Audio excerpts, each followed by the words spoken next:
I remember this old map of the world since my childhood. Maps hold promise of travel and exciting adventures.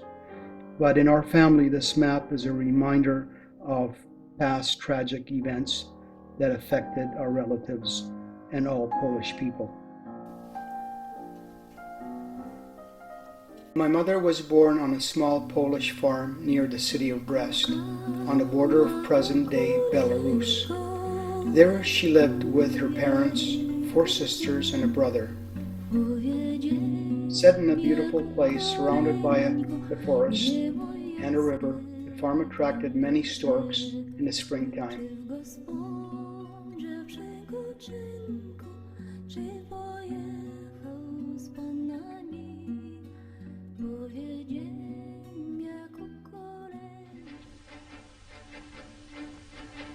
On the 1st of September 1939, German troops attacked Poland, starting the biggest war in mankind's history, World War II. This man made that decision. War.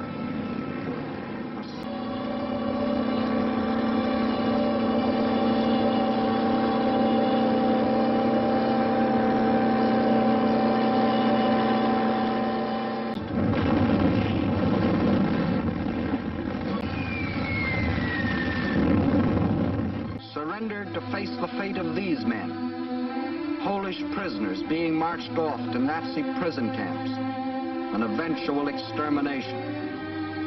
For the Nazi master race theory calls for the complete wiping out of so-called inferior races.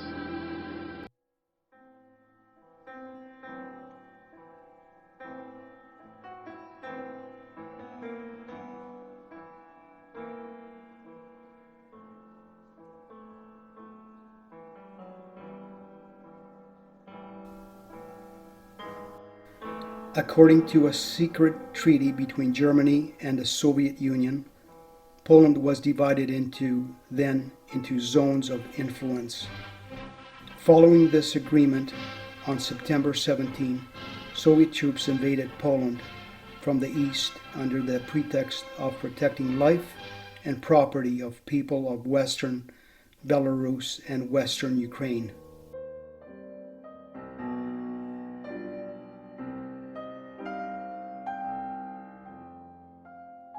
Those who survived that horrifying cold night will never forget it. People were woken up in the middle of the night by Soviet soldiers. Adults, kids, the sick, the elderly were taken from their warm homes, put onto sleds and taken into the darkness of the night.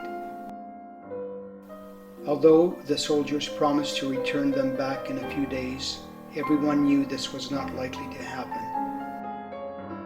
Many cried, feeling that they might never see their homes again. The dogs were barking and howling as though they were saying goodbye to their owners. Before Christmas, the midnight, they come in from the army with the guns, and they come around in the house. They stay in the doors. They don't know, but they can run away or something like this. They start to counting the kids and took us to town, to the covering, to the train. There was already lots of people. The Soviet policy following their 1939 invasion of Poland was ruthless. It led to a forced displacement of up to 1.5 million Polish citizens, including intellectuals, academics, and clergy, to forced labor camps in Siberia, Russia. Roughly all those displaced were women, and 300,000 were children. It took us about months, because every station, just they parked us some places and we stay for a couple of days. And after we go, they take us for another station, they give something to eat, and we go again for a couple days. Don't know nothing about where they take us and what they go to do with us.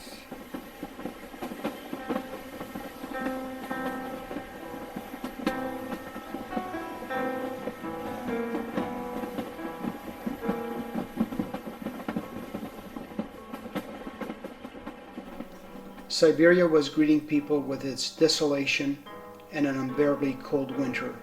Men, women, and their children and elderly had to walk 12 kilometers in snow until they reached their new homes for the next 2 years that consisted of a few old stables made into barracks. They were sent to work in logging camps and placed in special settlements. People were unfamiliar with the living conditions in the north, but were settled in the barracks. Forced to work outside in cold with no warm clothes or shoes, they were starved.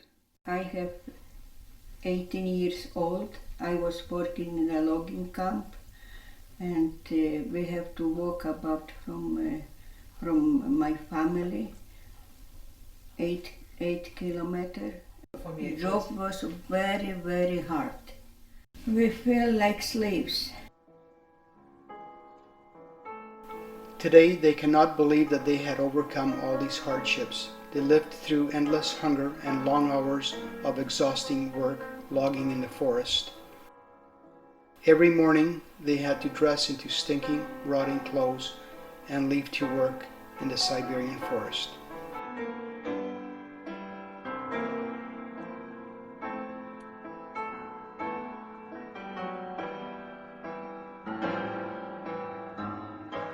When we come to Siberia, some of them is working, and 3 of us, my mom, me, and my youngest sister, we didn't work because we was too young. Mom, she was too old to work. And we have 100-gram bread a day, nothing else. Every morning there is like restaurant, say for example, behind where we live in barracks. They was preparing food, and when they was peeling potatoes, when some whatever is, they throwing out from the window.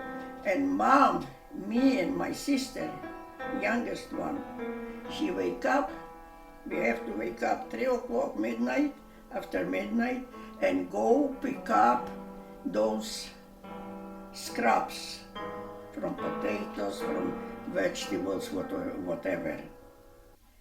And when I bring to mom, she wash them and she boiling them and she make it the soup. Many Poles also found themselves in gulags. They were captured soldiers and officers of the Polish army or anti-Soviet elements from the civilian population.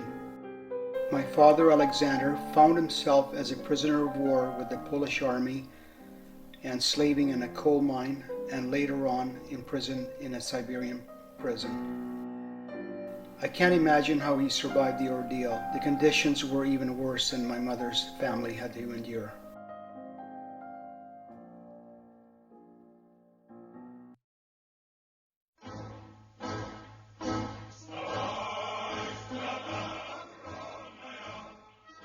And on that fatal June 22nd, when the Russian people first learned of the invasion of their country,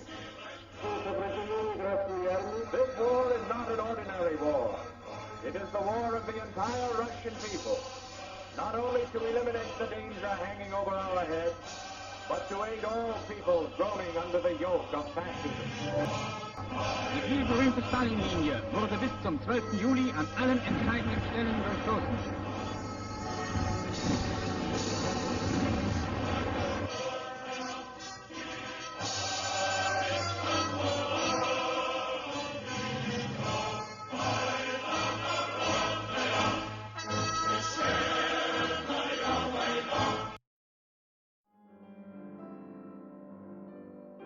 In August of 1941, an amnesty was declared for Polish citizens. 50,000 people were released from the camps and special settlements. Of those released, many joined the Polish army led by Anders.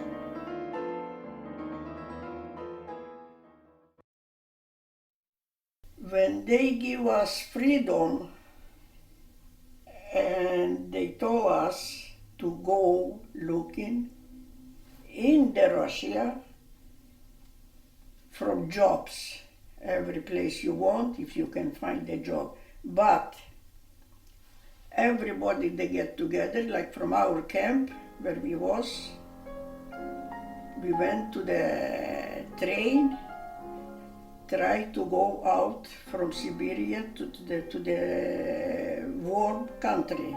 It was going all over, nobody wants us. That's why was people dying, because they didn't feed us, they did nothing. We just snow and whatever we find on the street.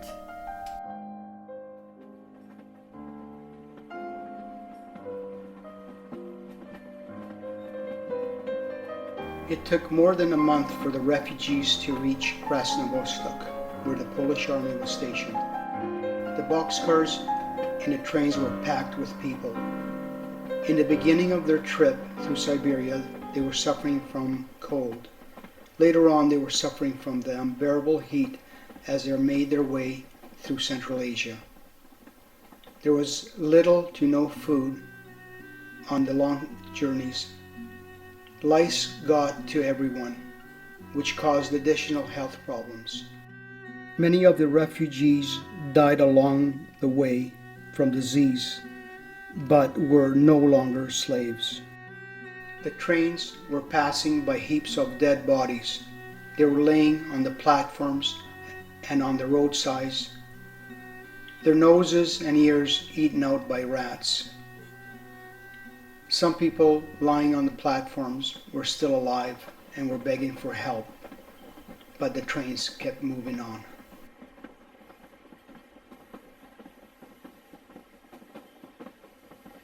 In September of 1942, the Polish army was evacuated to Iran. A huge number of Polish citizens who survived the horrors of Siberian labor camps followed the army. As the military and civilians were moving out, they shared their food and scarce resources for their own survival. We went up to Krasnovodsk, they put us to the boat, and they to take us to the Persia from Krasnovodsk. And on the boat, we discovered the herrings in the barrels. And we start to eat them, you know. Then after, when you eat herrings with the salt, no washing, no nothing, no water, no bathroom, no nothing. And everybody they get diarrhea, and you can see laying on the floors.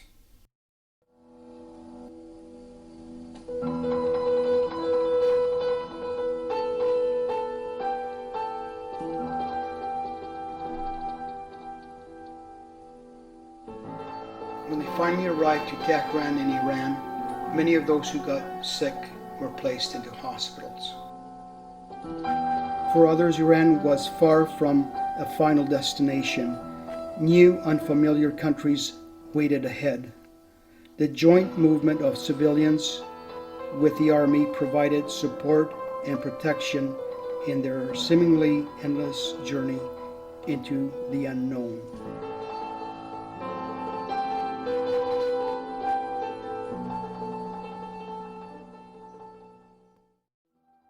Stalin's regime benefited from the exile of Anders' army into Iran. Nothing was preventing the Soviets taking over Poland under their control now. Anders' army itself was later renamed the Second Polish Corps and was scattered from Egypt, Italy, and Iraq. My father, Alexander, served with the Polish Army in North Africa and later on in Central Europe till the end of the World War II.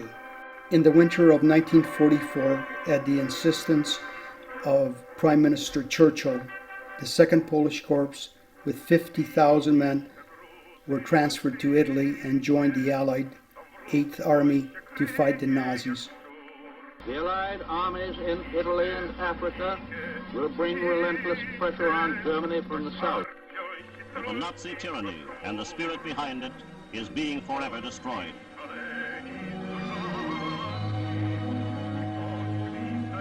In this great and perhaps final battle, Polish forces have won high praise.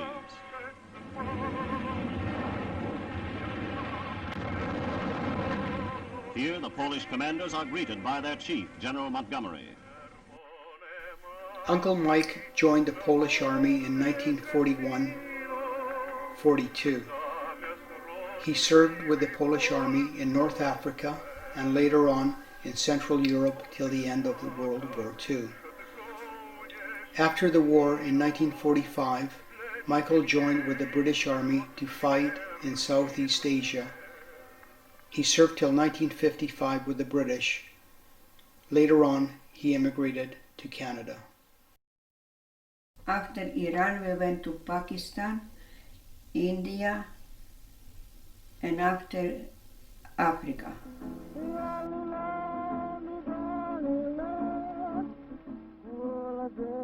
When we went to Tanzania, we was very shocked and scared about this because we didn't know what can be happen for us, if they be end of our life or something.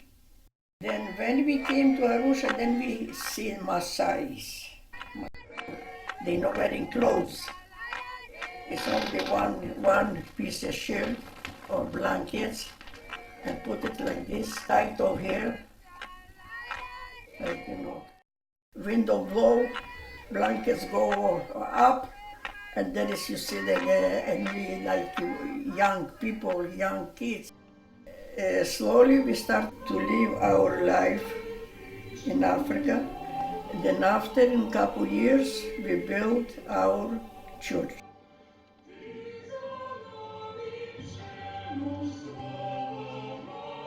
After the war ended, displaced Polish people found themselves living in far distant lands. The family immigrated to different corners of the world, to Africa, to England, to Argentina, to Australia, and to Canada. I live in Africa for 11 years, and I met my husband over there, and I get married in the Orthodox Church.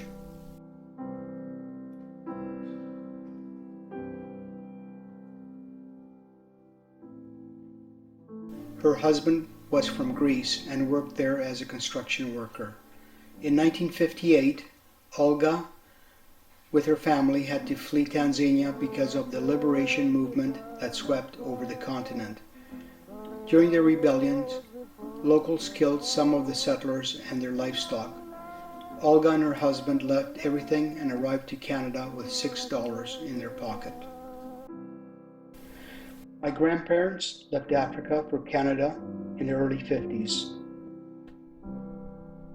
Grandpa was one of the volunteers to have an Orthodox church built in Vancouver for the community.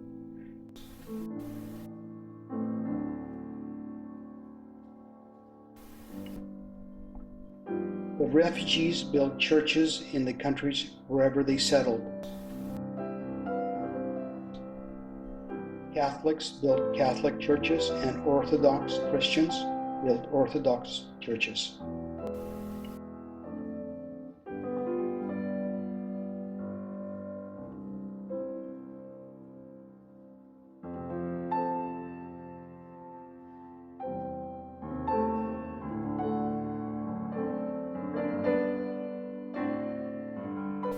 In Africa I was for 6 or 8 months. I went to British Army, I went to England, and we married with my husband. From England and finished war, we went to Argentina. We was over there for 10 years, and after we came to Canada, 1957. After so many years, we came to Canada and we find our home. That's it. That's it. Many years have passed since that distant night when thousands of people were forced to leave their homes on Polish soil and go into nowhere.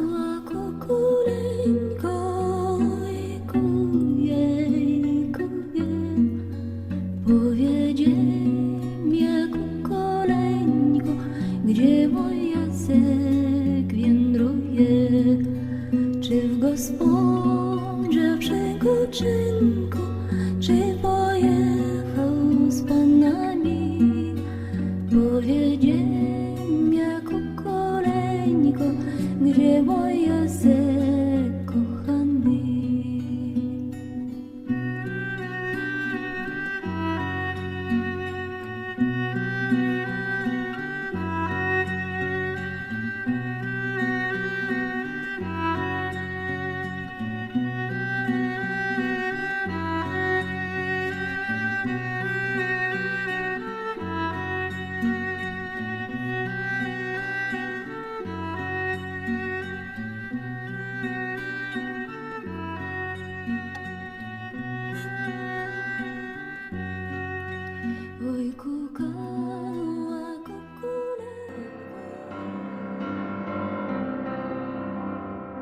Several generations have passed.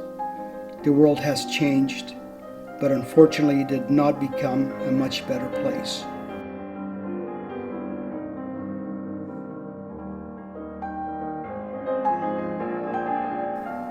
Today explosions are still thundering in different places of the world.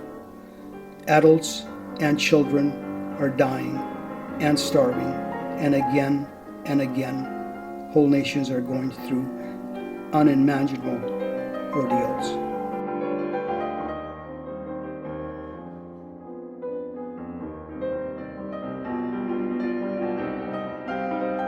I look at these old, beautiful women standing at the portraits of loved ones who have passed on. They are a testament and living proof that faith and power of the human spirit lives on.